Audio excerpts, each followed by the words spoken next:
Hello বন্ধুরা, welcome back to my channel. তো আমি আবার একটা নেল আর্টের বড় ভিডিও নিয়ে চলে এসেছি।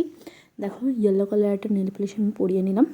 এটা অ্যাকচুয়ালি প্রপার নিয়ন ইয়েলো নয়, নর্মাল যে ইয়েলোটা হয় ধরো সে কালার নেল পলিশ আমি পরে নিয়েছি। আমি দেখো ডবল কোট দিলাম, আমার যেহেতু কালারটা একটু লাইট শেড, তোমাদের যেমন শেড থাকবে সেই অনুযায়ী তোমরা দেবে। তো দেওয়ার পর দেখো সেটাকে পুরোপুরি শুকিয়ে নিয়েছি। শুকানোর পর ডটের টুলসে দেখো আমি ব্ল্যাক কালার নেল পলিশ নিয়ে একদম মিডিল বরাবর একটা ফুল টাইপের করেছি 5টা ডট দিয়ে। তোমরা এখানে 6টাও দিতে পারো, দেখতে বেশ সুন্দর লাগবে। 5টা দিয়েও করতে পারো, কোনো ব্যাপার না। যার যেরকম ডিজাইন পছন্দ হবে বা বেসটা যার যেরকম থাকবে সেই হিসাবে করো। আমার এখানে 6টা দেওয়া যেত, বাট আমি 5টাই করলাম। তো দেখো ওই ফুলটা শুকাতে শুকাতে এবার সাইড দিয়ে একটু সরু ডটের টুলস নিয়ে দেখো দুটো কোণা আমি জাস্ট ডট ডট দেবো। যদি তোমার থাম্বনেল থেকে ডিজাইনটা দেখেই নিয়েছো যে কী রকম ডিজাইনটা হচ্ছে, তো ওপর থেকে একটা নামবে, সাইড দিয়ে একটা নামবে, বাট অল্টারনেট পজিশনে আমি করব।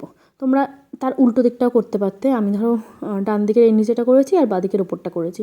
তোমরা ডান দিকের ওপরেরটা বাঁ দিকের নিচেরটাও করতে পারো, কোনো ব্যাপার নয়। মানে তোমাদের যার যেরকম দেখতে ভালো লাগবে সেই হিসাবে তোমরা ডিজাইনটা করতে পারো। আর একদম ইজি ডিজাইনই দেখানোর আমি চেষ্টা করি সবসময় তোমাদের, যাতে তোমরা খুব সহজেই খুব তাড়াতাড়ির মধ্যেও ডিজাইনটা যাতে করে নিতে পারো। তো আমার ডিজাইনটা কেমন লাগলো অবশ্যই কিন্তু জানাবে, আর একটা প্লিজ লাইক করে দিও, তাহলে আমারও বেশ ভালো লাগে। আর বন্ধুদের সাথে শেয়ার করতে কিন্তু ভুলো না। তো আজকে এইটুকুই। মাঝখানে আমি হোয়াইট কালার একটা ডট দিয়ে দিয়েছি যাতে ফুলটা একটু ভালোভাবে ফুটে ওঠে। তো কেমন লাগলো অবশ্যই কিন্তু জানিও, আর আমার চ্যানেলটাকে অবশ্যই কিন্তু সাবস্ক্রাইব করে রেখো। আর এখন টাটা।